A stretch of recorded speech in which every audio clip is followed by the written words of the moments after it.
വൃത്രാരിപുത്രനേദിത്തം തിരിച്ചറിയാവല്ലൊരുത്തനും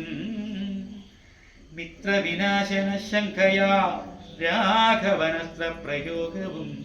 ചെയ്തേലതു നേരം വൃത്രാരി പുത്ര മുഷ്ടി പ്രയോഗം കൊണ്ടു രക്തവും ഛർദ്ദിച്ചു ഇതനായോ മിത്രധനയനും സത്വരമാർത്തനായി വൃത്രാരിപുത്രനുമാലയം പൊക്കിതു വിപ്രസ്തനായി വന്നു മിത്രധനയനും പൃഥ്വീരുഹാംബികെ നിന്നരുളീടിന മിത്രോന്വയോത്ഭൂതനാകിയ രാമനോട് എത്രയുമാർത്യ പരുഷങ്ങൾ ചൊല്ലിനാൻ ശത്രുവിനെ കൊണ്ടു കൊല്ലിക്കയോ തവ ചിത്തത്തിലോർത്തതറിഞ്ഞീല ഞാനയ്യോ വന്ധ്യനെന്നാകിൽ വധിച്ചു കളഞ്ഞാലുമശ്രേണമ